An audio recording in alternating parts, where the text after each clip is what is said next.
Good morning students.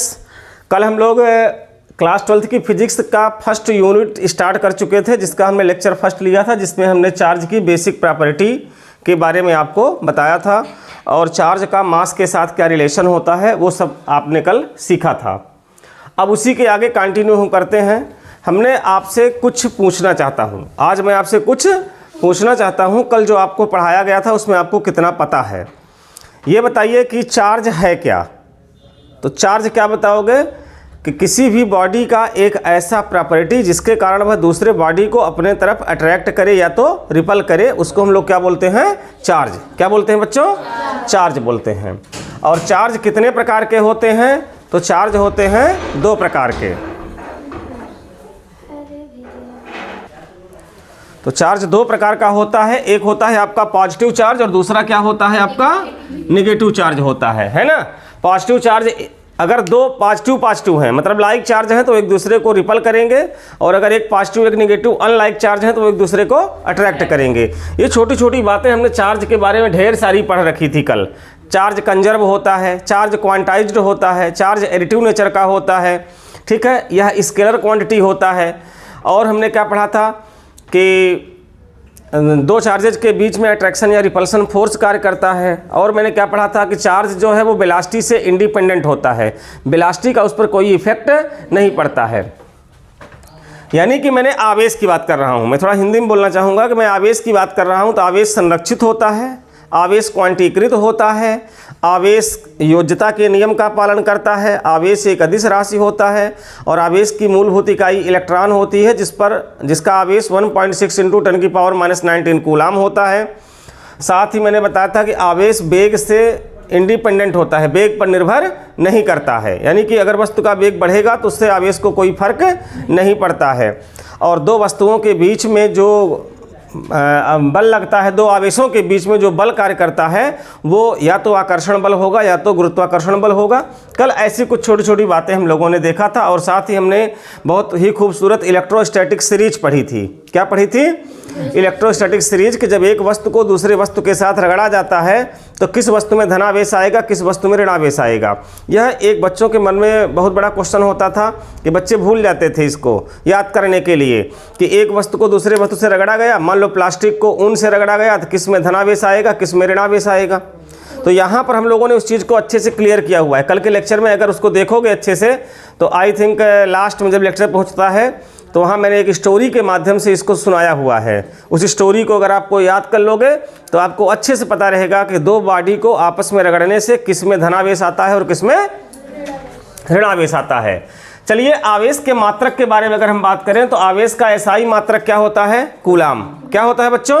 Coulomb. और इसका CGS मात्रक की अगर बात करो तो आवेश का सीजीएस मात्रक दो प्रकार का बताया गया है, एक है इलेक्ट्रोस्टैटिक यूनिट और एक है इलेक्ट्रोमैग्नेटिक यूनिट। क्या है ये? इलेक्ट्रोस्टैटिक यूनिट और इलेक्ट्रोमैग्नेटिक यूनिट। इसको इलेक्ट्रोस्टैटिक यूनिट को ESU बोलते हैं और ESU को ही हम स्थैत कूलाम के नाम से जानते हैं। इलेक्ट्रोमैग्नेटिक यूनिट को क्या बोलते हैं? EMU। क्या बोलते हैं? EMU। और इसको हम किस नाम से जानते हैं? एब कूलाम। बोलिए क्या बोलते हैं इसको? एब कूलाम। अच्छा बताओ, एक कूलाम में कितने स्थैत कूलाम होते हैं? तो एक कूलाम बराबर 3 × 10⁹ स्थैत कूलाम या ESU। ये याद रखिएगा, परीक्षा में डायरेक्ट पूछ लिया करता है। और एक कूलाम में कितने एब कूलाम होते हैं? तो 1/10 एब कूलाम होते हैं, ठीक है ना। तो ये छोटी सी जानकारी, इसको आप नोट करिए। अब इसके बाद कल जब हमने आवेश को पढ़ा था तो मैंने उसका आवेश का प्रोड्यूस करने का 3 मेथड बताया था। एक मेथड था फ्रिक्शन, एक था कंडक्शन और दूसरा क्या था? इंडक्शन। आज हम इसका जो चार्ज का सिस्टम होता है तो उसके बारे में थोड़ा सा हम इसका बताएंगे कि इलेक्ट्रॉनिक थ्योरी क्या होती है चार्ज के बारे में, ठीक है ना। तो चलो पहले इसको जल्दी से नोट कर लो आप लोग।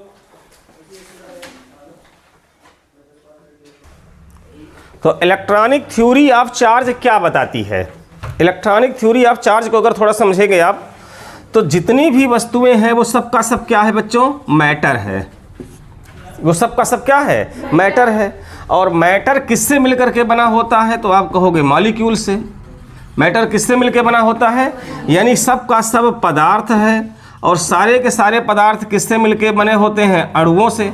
किससे मिलके बने होते हैं? अणुओं से। और एक अणु के अंदर, अगर मैं एक अणु की बात करूं कि each molecule has 1 or more atoms, मतलब एक अणु के पास 1 or more एटम्स होते हैं, यानी कि एक या अधिक परमाणु, एक या अधिक परमाणु। अब तुम इसको थोड़ा समझो कि ये कोई पदार्थ है, ये पदार्थ किससे मिलकर के बना हुआ है? अणुओं से। किससे मिलकर बना है? अणुओं से। और उस अणु के अंदर एक या एक से अधिक परमाणु पाए जाते हैं। परमाणु को हम लोग क्या बोलते हैं? एटम, है ना। तो एक या एक से अधिक परमाणु पाए जा रहे हैं, तो सीधे हमने परमाणु को उठा लिया कि ये परमाणु हो गया। अब परमाणु के अंदर की पिक्चर क्या है कि परमाणु के अंदर का बहुत सारा हिस्सा जो होता है वो खोखला होता है। एटम एक अलग चैप्टर है फिजिक्स में जो आपको पढ़ाया जाएगा, तो अभी हम उतना डिटेल में एटम को नहीं पढ़ाएंगे। अभी केवल हम electronic theory of origin of charge आपको सिखाने जा रहे हैं, उस पर्पस से बता रहे हैं। तो एटम का बहुत सारा हिस्सा खोखला होता है और उसके बीच का हिस्सा छोटा सा होता है जो कि पूरे के पूरे मास को कंसिस्ट करता है। इस परमाणु का पूरा द्रव्यमान अगर कोई कहे कहाँ है, तो बोलोगे वो इस सेंटर पर बैठा हुआ है, इस केंद्र में बैठा हुआ है। और इस केंद्र को हम बोलते हैं नाभिक। क्या बोलते हैं बच्चों? नाभिक, न्यूक्लियस। और न्यूक्लियस के अंदर पाया जाता है न्यूट्रॉन और प्रोटॉन। क्या पाए जाते हैं? न्यूट्रॉन और प्रोटॉन। और न्यूक्लियस के बाहर फिक्स ऑर्बिट में जो चक्कर लगा रहा होता है पार्टिकल, उसको हम लोग क्या बोलते हैं? इलेक्ट्रॉन। क्या बोलते हैं? इलेक्ट्रॉन। तो एटम की कहानी को समझो। एटम के अंदर क्या क्या है? न्यूट्रॉन है, प्रोटॉन है, इलेक्ट्रॉन है। क्या है? न्यूट्रॉन है, प्रोटॉन है, इलेक्ट्रॉन है। न्यूट्रॉन और प्रोटॉन कहाँ पर हैं? वो नाभिक के अंदर हैं। और इलेक्ट्रॉन कहाँ है? नाभिक के बाहर है। वो नाभिक की परिक्रमा करता है। अब नाभिक के बाहर हर जगह नहीं बैठा हुआ है, वो अपनी एक स्थायी कक्षा में बैठा हुआ है। एक उसकी फिक्स ऑर्बिट होगी और उसी ऑर्बिट में वो नाभिक के चारों ओर परिक्रमा लगाता है। प्रोटॉन पर चार्ज मैंने कल बता दिया था। अगर आप फिर से इसको समझो कि ये नाभिक हो गया, ये प्रोटॉन हो गया, ये न्यूट्रॉन हो गया। प्रोटॉन का चार्ज कल क्या बताया गया था? पॉजिटिव। और न्यूट्रॉन का चार्ज क्या बताया गया था? 0, निगेटिव नहीं, 0। इसके बाहर की जो ये पहली कक्षा है, इस पे इलेक्ट्रॉन चक्कर लगा रहा है। फिर इसके बाद एक दूसरी कक्षा है, इसमें भी इलेक्ट्रॉन चक्कर लगा रहा है। इसके बाद ये तीसरी कक्षा है, इसमें भी इलेक्ट्रॉन चक्कर लगा रहा है। अब ये नाभिक में देखोगे, अगर पूरे नाभिक के आवेश की बात करोगे, तो नाभिक में कौन सा आवेश है? धनावेश। कौन सा आवेश है? धनावेश। और इलेक्ट्रॉन में कौन सा आवेश है? ऋणावेश। कल आपको बताया गया था कि धनावेश ऋणावेश को अपनी तरफ आकर्षित करता है। नाभिक में धनावेश क्यों है? क्योंकि न्यूट्रॉन के पास कोई चार्ज ही नहीं है, तो जो प्रोटॉन का चार्ज है वही नाभिक का चार्ज है। तो यह धनावेश इस ऋणावेश को क्या करेगा? आकर्षित करेगा। तो जो इलेक्ट्रॉन, इस बात को ध्यान से सुनिएगा, जो इलेक्ट्रॉन नाभिक के सबसे करीब होगा उस पर नाभिक सबसे मजबूत बल लगाए के उसको अपनी तरफ खींचेगा। और जो इलेक्ट्रॉन थोड़ी सी दूरी में चला जाएगा तो उसको वो कम बल से खींचेगा। जो और दूरी में चला जाएगा तो उसको और कम बल से खींचेगा। यानी कि जो सबसे पास वाली कक्षा में इलेक्ट्रॉन होते हैं नाभिक के, वो इलेक्ट्रॉन बहुत मजबूती के साथ नाभिक से बंधे होते हैं। और उनको अगर मान लीजिए कि कोई बहुत मजबूती से किसी के साथ जुड़ा हुआ है, तो उसको अलग कर पाने में थोड़ी सी क्या, बहुत सारी मेहनत करनी पड़ेगी। और अगर कोई बहुत बाहर जा कर के बैठा हुआ है तो उसको अलग करने में थोड़ी दिक्कत होगी। थोड़ा एग्जाम्पल समझो। जैसे मान लीजिए कि आप अपने घर पे हो, है ना, और आपके मम्मी पापा का जो आपके ऊपर एक दबाव रहता है कि बाहर घूमने नहीं जाना है, पढ़ाई करना है अच्छे से, और उसी समय आपका दोस्त आपको बुलाने पहुंच गया, है ना। कोई दोस्त या सहेली आपके गए और उन्होंने बोला कि चलो घूमने चलते हैं। अब तुम्हारे ऊपर प्रेशर किसका है? मम्मी पापा का। तो वो मम्मी पापा किसकी तरह काम कर रहे हैं? नाभिक के। और तुम कौन हो गए? इलेक्ट्रॉन, जो कि एकदम नाभिक के पास बैठे हो। तो तुम सुनोगे भी नहीं उस दोस्त की कि क्या बोल रहा है वो, कि चलें घूमने कि न चलें। उसको बोलोगे भैया नहीं, बस मम्मी है, अभी जाने दो। लेकिन जैसे ही मम्मी पापा ने तुमको पढ़ने के लिए घर से बाहर शहर भेज दिया, अब तुम घर के बाहर शहर चले गए पढ़ने के लिए, और वहाँ तुम्हारे किसी दोस्त ने तुमको बोला कि हाँ चलो आओ आज घूमने चलते हैं। अब मम्मी पापा तो देख नहीं रहे हैं यहाँ पर, तुम तुरंत वहाँ से निकल करके चले गए। ऐसा होता कि नहीं होता है? करती हो ऐसा? चलो ठीक है, मत करो, पहले आओ समझो दोनों करने में डिफरेंसेस क्या होते हैं। इसको रिलेट करो अपनी लाइफ के साथ फिजिक्स को, तो फिजिक्स पढ़ने में आपको आनंद आएगा। ये इलेक्ट्रॉन क्या है? नाभिक के साथ बंधा हुआ है, यानी कि मम्मी पापा अच्छे से इसको बांध करके रखे हुए हैं, बाहर से कोई कुछ भी ऊर्जा लेकर के आएगा, ये जाने वाला नहीं है।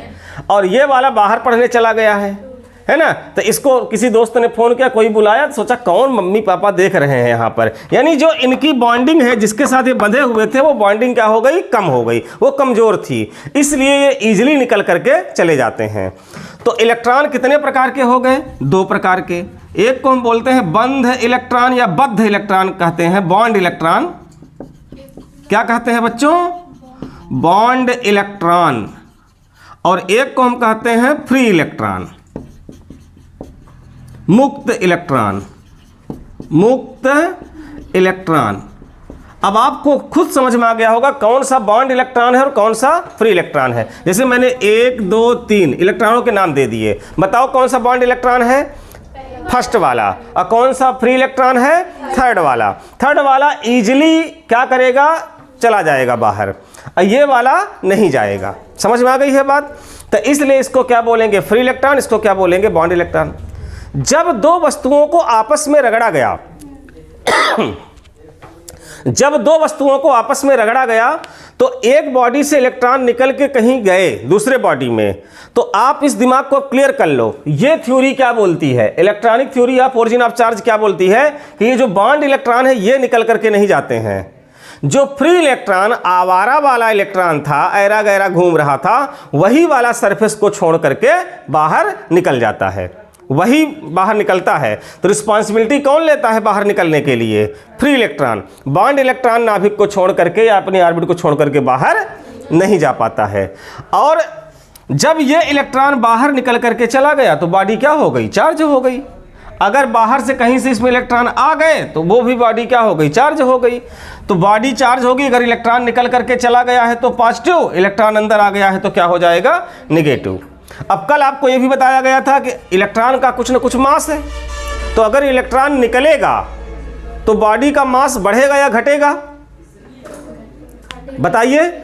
घटेगा। और अगर इलेक्ट्रॉन आएगा बॉडी में तो मास बढ़ेगा। तो दूसरे भाषा में कभी कभी ये पूछ लेता है कि अगर किसी वस्तु का मास बढ़ रहा है, द्रव्यमान बढ़ रहा है, तो उसमें धनावेश आएगा कि ऋणावेश आएगा? ऋणावेश आएगा, निगेटिव चार्ज आएगा। फिर से सोचिएगा, निगेटिव कब आता है? जब इलेक्ट्रॉन अंदर आता है और इलेक्ट्रॉन के पास कुछ मास होता है, और जब वो अंदर आएगा तो ऋणावेश हो जाएगा। मास बढ़ेगा ऋणावेश, अब मास घटेगा धनावेश। ठीक है ना? अब जरा सोचिएगा कि 3-4 प्रकार की वस्तुओं को ध्यान से सोचो। मान लीजिए कि मैंने एक पदार्थ लिया जिसका नाम मैंने रख दिया एल्युमिनियम, ये एल्युमिनियम है। और एक मैंने पदार्थ लिया जिसका नाम मैंने क्या रख दिया? प्लास्टिक। और एक पदार्थ मैंने लिया जिसका नाम मैंने क्या रख दिया? सिलिकॉन। ये मैंने 3 तरह के सब्सटेंस लिए हैं, 3 प्रकार के मैटर हमारे पास हैं। अब सभी की पिक्चर वही है कि सभी का नाभिक होगा और उसके बाहर इलेक्ट्रॉन क्या करेंगे? चक्कर लगाएंगे। इनका भी नाभिक होगा, इलेक्ट्रॉन क्या करेंगे? चक्कर लगाएंगे। इनके पास भी नाभिक, इलेक्ट्रॉन क्या करेंगे? चक्कर लगाएंगे। इसका भी बाहरी इलेक्ट्रॉन जो है वो छोड़ करके जा सकता है, चार्ज कर सकता है। इसका भी बाहरी इलेक्ट्रॉन छोड़ के जा सकता है, ये बॉडी चार्ज हो सकती है। और इसका भी बाहरी इलेक्ट्रॉन छोड़ के जा सकता है और ये बॉडी क्या हो सकती है? चार्ज हो सकती है। तीनों बॉडी में चार्ज आ सकते हैं। पदार्थ को 3 हिस्सों में डिवाइड किया गया था। सबसे पहले हिस्से को हम नाम क्या देते हैं बच्चों? कंडक्टर। क्या नाम देते हैं? कंडक्टर, चालक। और दूसरे को हम क्या नाम देते हैं? इंडक्टर। ये इलेक्ट्रिसिटी के बेस पे मैं बता रहा हूं मैटर को कितने हिस्सों में डिवाइड किया गया है। इंडक्टर, कुचालक, और एक होता है आपका सेमी कंडक्टर।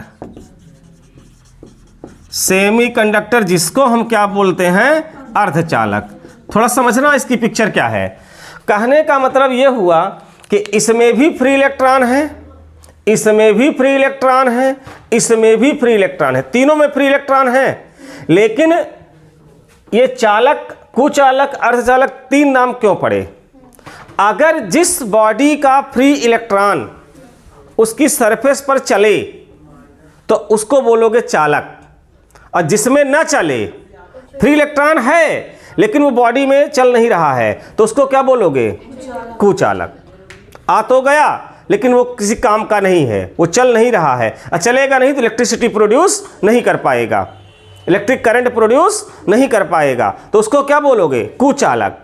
और जिसमें सामान्य तौर पर नहीं चल रहा है लेकिन टेम्परेचर हल्का सा बढ़ा देते हैं तो चलने लगता है, यानी कि जो चालक और कुचालक के बीच वाला गुण रखता है उसको क्या बोला गया है? अर्धचालक। तो आपको यह बताया गया कि अगर बता दीजिए कि प्लास्टिक में जो फ्री इलेक्ट्रॉन रिलीज हुए, मुक्त हुए, तो वो चलेंगे कि नहीं चलेंगे? नहीं चलेंगे, क्योंकि वो क्या है? कुचालक। तो जितने भी कुचालक हैं, जैसे लकड़ी है, पत्थर है, प्लास्टिक है, ये सब जितने भी कुचालक हैं, तो उनमें जो भी इलेक्ट्रॉन मुक्त हुए तो वो इलेक्ट्रॉन चलेंगे नहीं, क्योंकि वो क्या है? कुचालक है। और जिनमें चलेंगे वो क्या हो जाएंगे? चालक हो जाएंगे। तो इस आधार पर, चार्ज के आधार पर, फ्री इलेक्ट्रॉनों के आधार पर आप बता सकते हो चालक क्या होते हैं, कुचालक क्या होते हैं और अर्धचालक क्या होते हैं। अचालक में आपको पता ही है कि जैसे आपका है एल्युमिनियम है, सबसे अच्छे चालक का नाम क्या है? सिल्वर है, गोल्ड है, ये सब हमारे क्या हैं? चालक हैं। कापर है, ये भी चालक है। और इंसुलेटर कुचालक में आप जैसे बता सकते हो क्या है? लकड़ी है, प्लास्टिक है, रबर है, ये सब क्या होते हैं? कुचालक होते हैं। अर्धचालक, दो बेसिक अर्धचालक आपको दिमाग में रख लेना है, सिलिकॉन और जर्मेनियम।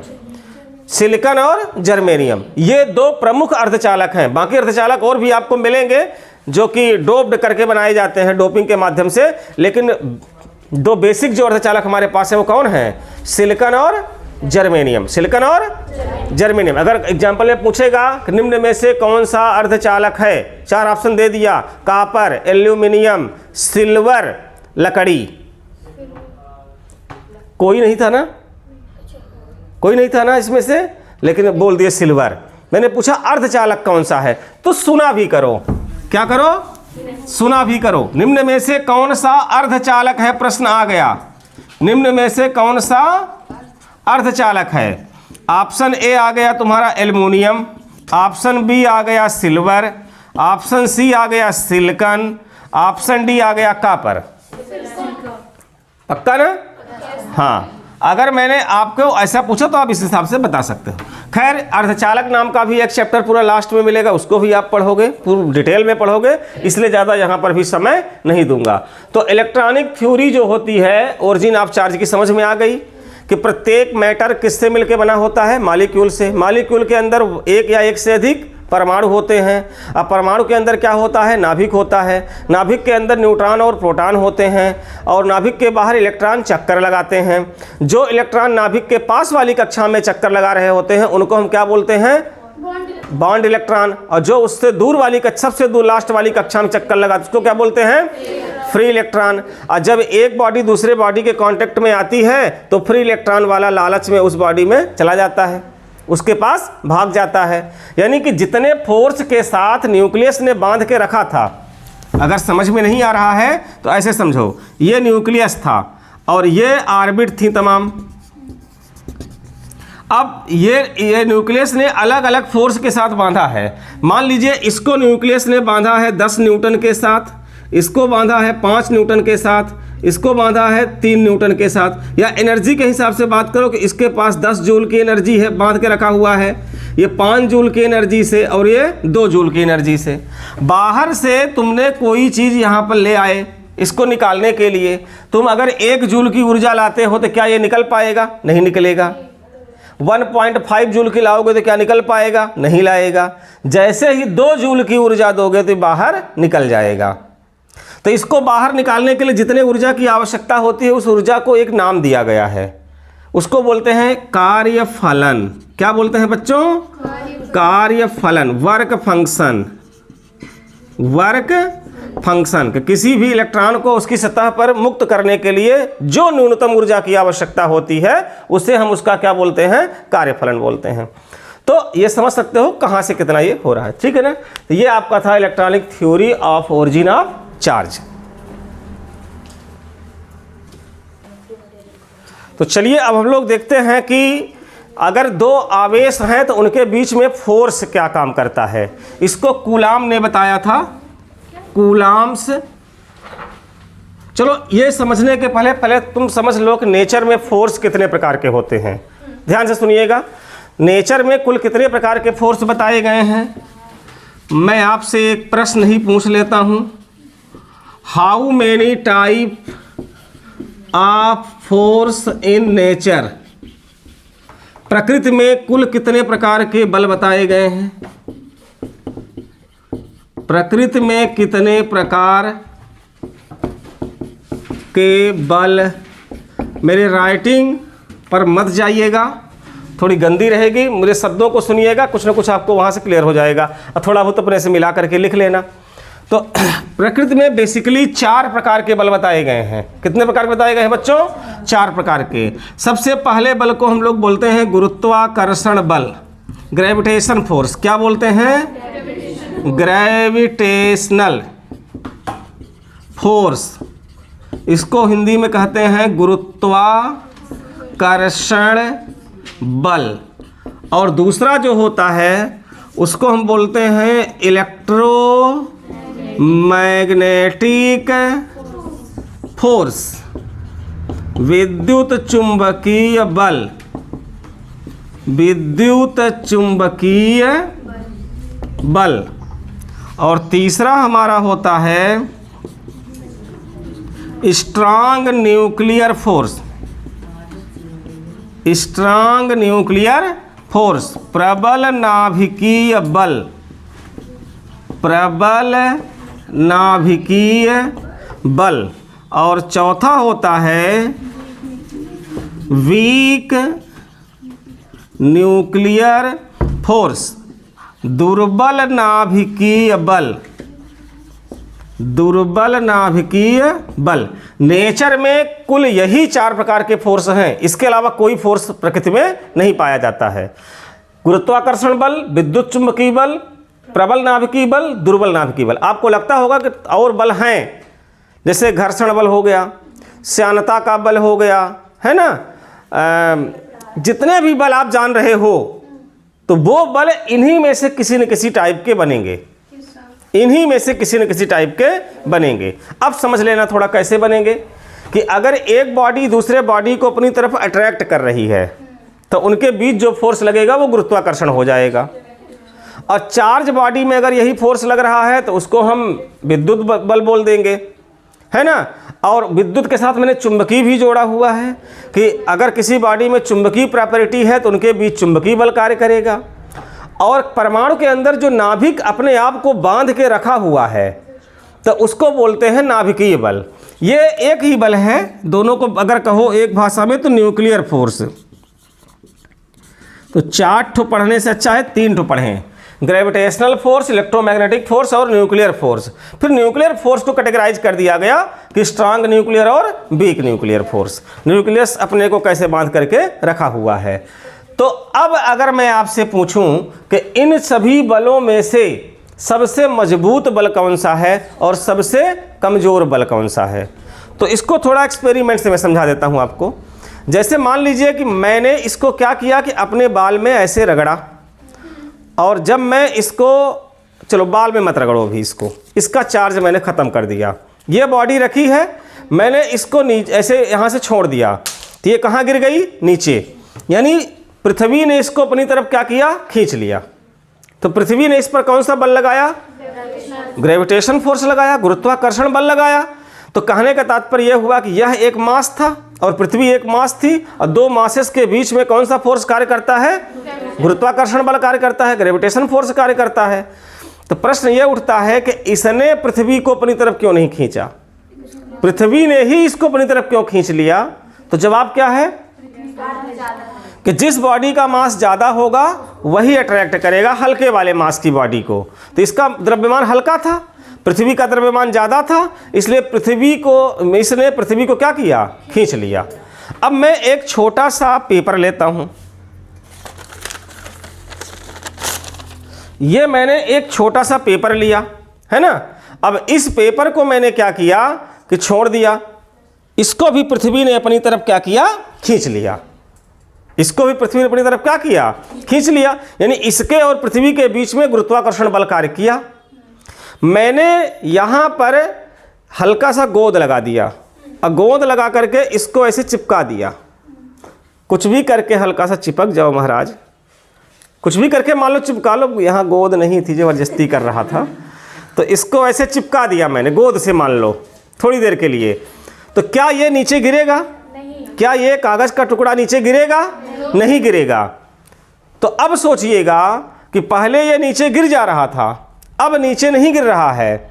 यानी कि कोई न कोई इसके साथ ऐसा बल लग रहा है जो गुरुत्वाकर्षण बल से ज्यादा है, जो गुरुत्वाकर्षण बल से ज्यादा है। तो जैसे मैंने आपको ये बता रहा था ना कि इसको अगर आप चिपका दिए तो क्या ये नीचे गिर रहा है? ठीक है, तब तो ये नीचे नहीं गिर रहा है। इसका मतलब यह हुआ कि कोई न कोई ऐसा फोर्स लगा जो कि ग्रेविटेशन फोर्स से भी बड़ा है, तभी तो ये इसको पृथ्वी नहीं खींच पाई अपने तरफ। तो गोंद ने जो इसको चिपका के रखा, तो वहां पर कौन सा फोर्स काम कर रहा है? Electrostatic force. कौन सा फोर्स काम कर रहा है? Electrostatic force. तो ये समझ लीजिएगा आप कि इन तीनों में सबसे मजबूत कौन सा है? क्या कुछ दिक्कत है क्या? इलेक्ट्रोस्टैटिक में, इलेक्ट्रोस्टैटिक फोर्स में ही ये दोनों आएंगे। एक इलेक्ट्रोस्टैटिक अलग हो जाएगा, मैग्नेटिक अलग हो जाएगा। वो मैंने टाइप में लिखवा दिया है ऐसे, ठीक है ना। तो जहां मैग्नेट काम करेगा वहां मैग्नेटिक फोर्स, जहां इलेक्ट्रिसिटी वाला काम करेगा इलेक्ट्रोस्टैटिक फोर्स। अब ऐसे जाओगे तो यहां पर कोहेसिव फोर्स कार्य कर रहा है। कौन सा फोर्स कार्य कर रहा है? कोहेसिव। जब अलग अलग प्रकार के मॉलिक्यूल्स के बीच में फोर्स कार्य करते हैं तो उसको हम एडहेसिव फोर्स कहते हैं, और जब सेम प्रकार के मॉलिक्यूल्स के बीच फोर्स लगते हैं उसको हम कोहेसिव। पहले मैंने कोहेसिव बोला था क्या? मैं क्षमा चाहता हूं, एडहेसिव फोर्स होगा। अगर अलग अलग मॉलिक्यूल्स, जैसे मैं इससे यहां पर लिख रहा हूं तो यहां लिख गया कि नहीं लिख गया? तो ये स्याही जाकर के बोर्ड में चिपक गई, तो ये फोर्स किस टाइप का हुआ? तो बोलोगे इलेक्ट्रोस्टैटिक फोर्स। अब इलेक्ट्रोस्टैटिक फोर्स में किस टाइप का हुआ? तो एडहेसिव फोर्स। कौन सा हुआ? Adhesive force. तो ये मत बोल दो कि गुरुजी ने 4 फोर्स बताए थे, एडहेसिव कोहेसिव तो बताए ही नहीं। तो एडहेसिव फोर्स जो होते हैं या कोहेसिव फोर्स जो होते हैं वो खुद इलेक्ट्रोस्टैटिक फोर्स के अंतर्गत ही आते हैं। ठीक है, क्लास 11th में आपने पढ़ा होगा एडहेसिव फोर्स के बारे में, नहीं पढ़े हो? कि जब एक ही प्रकार, दो अलग अलग प्रकार के मॉलिक्यूल्स के बीच में जो फोर्स कार्य करेगा वहां पर कौन सा फोर्स होता है? एडहेसिव। इसको हम हिंदी में क्या बोलते हैं? आसंजक बल। क्या बोलते हैं? आसंजक बल। और जब सेम प्रकार के मॉलिक्यूल्स के बीच फोर्स लगता है तो उसको हम क्या बोलेंगे? ससंजक बल। क्या बोलोगे? और जब आसंजक बल का मान ससंजक बल से ज्यादा होता है तो बॉडी स्टिक कर जाती है, चिपक जाती है। यानी कि एडहेसिव फोर्स अगर कोहेसिव फोर्स से ज़्यादा है, यहाँ पर आपने ऐसे लिखा, ये लिख गया, अब मैंने इधर से ऐसे लिखा तो नहीं लिखा। इसका मतलब समझिएगा थोड़ा सा, स्याही और बोर्ड के मॉलिक्यूल के बीच जो फोर्स काम किया वो कौन सा हुआ? Adhesive force. कौन सा हुआ? Adhesive force. अब बोर्ड का मॉलिक्यूल्स, बोर्ड के मॉलिक्यूल्स में जो फोर्स लगा रहा था वो कौन सा हुआ? Cohesive force. तो अगर ये जैसे दिख रहा है चिपक गया है, इसका मतलब एडहेसिव फोर्स कोहेसिव फोर्स से क्या है? ज्यादा है। और आपने जब ऐसे लिखा नहीं दिखाई दे रहा है, तो मार्कर के मॉलिक्यूल्स और बोर्ड के मॉलिक्यूल्स के बीच जो फोर्स काम किया वो एडहेसिव था। अलग अलग अगर है तो एडहेसिव होगा। अब बोर्ड के मॉलिक्यूल्स के साथ कोहेसिव हुआ, और यहाँ एडहेसिव फोर्स कोहेसिव फोर्स से क्या हो गया? कम। इसलिए देखो नहीं चिपक रहा है। तो अगर एडहेसिव कम रहेगा तो नहीं चिपकेगा, एडहेसिव ज़्यादा रहेगा तो चिपकेगा। तो एडहेसिव कोहेसिव कहानी तो आपको 11th में पढ़ाई गई होगी, अभी यहाँ उसके लिए समय नहीं है। लेकिन ये दोनों टाइप के फोर्स इलेक्ट्रोस्टैटिक में आते हैं। तो यहाँ जो फोर्स उसको चिपका के रखा था इस कागज को, वो कौन सा हो गया? इलेक्ट्रोस्टैटिक। अब ये पृथ्वी इसको नहीं खींच पा रही थी अपने तरफ। इसका मतलब ये हुआ कि इलेक्ट्रोमैग्नेटिक फोर्स जो है, इलेक्ट्रोस्टैटिक फोर्स जो होता है वो ग्रेविटेशन फोर्स से क्या होता है? ज़्यादा। और जो इन दोनों की बात करो, स्ट्रांग और वीक, न्यूक्लियर फोर्स की बात करो, इन दोनों की बात मत करो। किसकी बात करो? न्यूक्लियर फोर्स की बात करो। तो ये फोर्स सबसे मजबूत होता है। नाभिक के अंदर जो लगने वाला फोर्स होता है वो सबसे मजबूत होता है। तो मैं पूछूं अगर इनमें सबसे कमजोर कौन है? सबसे कमजोर कौन है? तो आप बोलोगे गुरुजी ग्रेविटेशन फोर्स सबसे कमजोर होता है। अब मैं पूछूं कि सबसे स्ट्रांग कौन है? तो स्ट्रांग न्यूक्लियर फोर्स बोलोगे। अगर ऑप्शन में स्ट्रांग और वीक दोनों दिया है तो स्ट्रांग बोलोगे, लेकिन अगर केवल न्यूक्लियर फोर्स लिखा है तो न्यूक्लियर फोर्स बोलोगे। अगर स्ट्रांग न्यूक्लियर फोर्स भी नहीं है, न्यूक्लियर फोर्स भी नहीं है, वीक न्यूक्लियर फोर्स लिखा है तो वीक न्यूक्लियर फोर्स, मतलब न्यूक्लियर फोर्स को लेकर के जाओगे आप। किसमें? मजबूती में। और सबसे कमजोर में किसको लेकर के आओगे?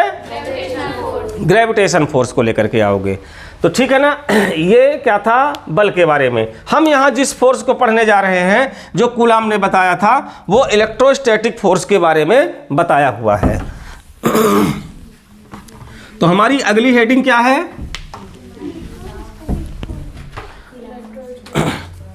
Coulombs law, coulombs inverse square law, inverse square law for electrostatic force. स्थिर विद्युत बल के लिए कूलाम का व्युत्क्रम वर्ग का नियम, व्युत्क्रम वर्ग का नियम, coulombs inverse square law for electrostatic force. इसको ध्यान से समझिए पहले आप लोग। कूलाम ने क्या बोला? उन्होंने कहा कि हमारे पास अगर दो चार्जेज हैं, मान लीजिए कि एक चार्ज ये है Q1 और एक चार्ज ये है Q2, और इनके बीच की डिस्टेंस है R, तो इनके बीच कोई न कोई फोर्स काम करेगा, कोई न कोई बल कार्य करेगा। हो सकता है कि ये चार्ज एक दूसरे को अपनी तरफ आकर्षित करे, या हो सकता है कि ये चार्ज एक दूसरे को अपने से प्रतिकर्षित करे। तो कूलाम ने क्या बताया कि द अट्रैक्शन और repulsion force acting between 2 point charges is directly proportional to product of their magnitude and inversely proportional to square of distance between them. फिर से सुनिएगा, हिंदी वाले बच्चे थोड़ा सा ये सोच गए कब हिंदी नहीं बोलेंगे, कब बोलेंगे, है ना? हिंदी में बोलूँगा मैं आपको, मैंने बोला, मैंने कसम खाई है कि मैं हिंदी में बोलूँगा, ठीक है ना? और मैंने पूरी पढ़ाई अपनी हिंदी से ही किया है, ये मत समझो कि अगर थोड़ा बहुत इंग्लिश चला जाता है तो आप सोच लो कब हिंदी नहीं पढ़ाएगा मास्टर, पढ़ाएगा। पहले सुनिए ध्यान से, क्या बोला गया आपको? अकॉर्डिंग टू दिस लॉ, सुनेंगे, according to this law the attraction और repulsion force acting between 2 point charges is directly proportional to product of their magnitude and inversely proportional to square of distance between them. इस नियम के अनुसार किन्हीं दो बिंदु आवेशों के बीच, ये क्या है हमारे? बिंदु आवेश। इस नियम के अनुसार किन्हीं दो बिंदु आवेशों के बीच लगने वाला आकर्षण या प्रतिकर्षण बल, दोनों की बात करना है, हमको पता नहीं है कौन सा बल लग रहा है, वो आकर्षण या प्रतिकर्षण बल उन आवेशों के गुणनफलों के समानुपाती, देखिए दोनों गुणा हुआ है, समानुपाती हो रहा है, ये बल है, तो उन आवेशों के गुणनफलों के समानुपाती तथा उनके बीच की दूरी के, आर क्या है? उनके बीच की दूरी, उनके बीच की दूरी के वर्ग के व्युत्क्रमानुपाती होता है। क्या नियम समझ में आ रहा है? क्या कहा कूलाम ने कि according to this law the attraction और repulsion force acting between 2 point charges is directly proportional to product of their magnitude and inversely proportional to square of distance between them. इस नियमानुसार किन्हीं दो बिंदु आवेशों के बीच लगने वाला आकर्षण या प्रतिकर्षण बल उन आवेशों के गुणनफलों के समानुपाती तथा उनके बीच की दूरी के वर्ग के व्युत्क्रमानुपाती होता है। तो हमने मान लिया कि हमारे पास Q1 और Q2 दो चार्जेज हैं जिनके बीच की डिस्टेंस स्मॉल r है, और तो इस नियम के अनुसार ये आपका फार्मूला बन जाएगा कि यह प्रोपोर्शनल Q1 Q2, यह प्रोपोर्शनल 1/r²। इसको नाम देते हैं इक्वेशन फर्स्ट, इसको नाम देते हैं इक्वेशन सेकंड। यहाँ लिख देते हैं कंबाइन बोथ, दोनों को मिलाने पर, क्या लिख देते हैं? दोनों को मिलाने पर तो जब दोनों को मिलाओगे तो क्या बन जाएगा बच्चों, या प्रोपोर्शनल, ऊपर हो गया Q1 Q2, नीचे हो गया R²। कोई दिक्कत तो नहीं है। अब प्रोपोर्शनल टू का चिन्ह जब हटेगा तो यहाँ बराबर और एक नियतांक आता है, एक कांस्टेंट आता है K Q1 Q2 बटे R²। ये कांस्टेंट जो होता है तो इसको प्रभावित करेगा, है ना, इन चीज़ों को, इसलिए आता है यहाँ पर। तो F = K Q1 Q2 अपान R², इसको नाम दे दो इक्वेशन नंबर 3।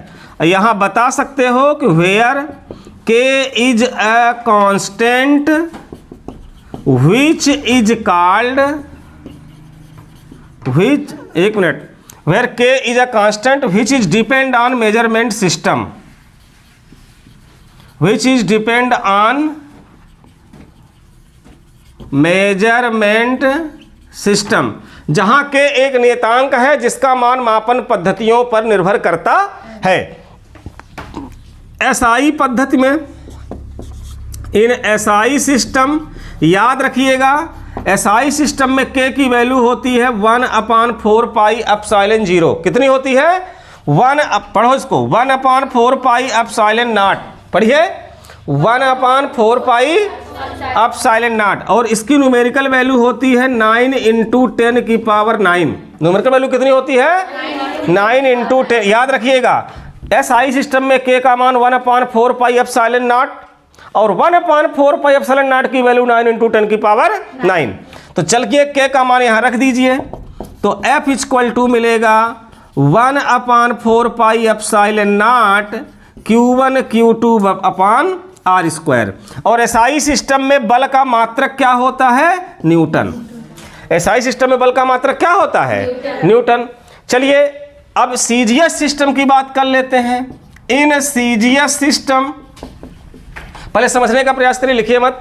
इन CGS सिस्टम में K की वैल्यू क्या होती है? 1। K की वैल्यू कितनी होती है? तो K का मान जब यहाँ 1 रख दोगे तो F बराबर क्या मिल जाएगा? Q1 Q2 बटे R²। और मात्रक बल का CGS सिस्टम में क्या होता है? डाइन। बल का मात्रक CGS पद्धति में क्या होता है? डाइन। आपको पता होगा ना कि CGS में बल का मात्रक और MKS में बल का मात्रक। तो ये आपका कूलाम का व्युत्क्रम वर्ग का नियम है, ठीक है ना। तो एक बार मैं फिर से रिकॉल करूंगा, इसको ध्यान से सुनिएगा कि according to this law attraction और repulsion force acting between 2 point charges is directly proportional to product of their magnitude and inversely proportional to square of distance between them. इस नियमानुसार किन्हीं दो बिंदु आवेशों के बीच लगने वाला आकर्षण या प्रतिकर्षण बल उन आवेशों के गुणनफलों के समानुपाती और उनके बीच की दूरी के वर्ग के व्युत्क्रमानुपाती होता है। तो हमने यहाँ पाया कि यह प्रोपोर्शनल Q1 Q2, यह प्रोपोर्शनल 1/R²। जब दोनों को मिला दिया तो यह प्रोपोर्शनल Q1 Q2 अपान R²। प्रोपोर्शनल का चिन्ह हटा तो बराबर और एक नियतांक आ गया K। अब K का मान मेजरमेंट सिस्टम पर डिपेंड करता है। SI सिस्टम में K की वैल्यू होती है 1/4 पाई एप्सिलॉन नॉट, जिसकी वैल्यू 9 × 10⁹ होती है। और ये वैल्यू जब यहाँ पुट की गई K की इसके पास, तो ये फार्मूला आपको मिल गया। और CGS सिस्टम में K की वैल्यू 1 बताई गई, तो F = आ गया Q1 Q2 अपान R² डाइन। समझ में आ गया है? तो जल्दी से आप इसका स्क्रीनशॉट ले लो। हो गया है? तो ये आपका कूलाम का नियम हुआ, है ना। अब इसके आगे की पिक्चर क्या कहती है कूलाम के नियम में, थोड़ा सा फिर से देखो यहाँ पर। कभी कभी इसमें यूनिट चार्ज के बारे में पूछ लेता है। किसके बारे में? यूनिट चार्ज, यानी कि एकांक आवेश। आप क्या करिए कि आप यहां मान लीजिए कि लेट Q1 बराबर Q2 बराबर Q, R बराबर 1 मीटर और F बराबर 9 × 10⁹ न्यूटन। थोड़ी देर के लिए रुकिए, इतना समझिए आप लोग। पहले एकांक आवेश कैसे हम डिफाइन करने जा रहे हैं। हमने क्या माना, जो मैंने यहाँ चार्जेज लिए थे अलग अलग Q1 और Q2, मैंने दोनों को Q के बराबर कर दिया। अब बीच की दूरी को 1 मीटर कर दिया, ठीक है ना। अब इनके बीच लगने वाले फोर्स को भी मैंने फिक्स कर दिया कि 9 × 10⁹ न्यूटन। तो जो आपका ये वाला इक्वेशन आया था, इसको इक्वेशन 4 नाम दे देना। और यहाँ लिख दीजिए फ्रॉम इक्वेशन 4, समीकरण 4 से।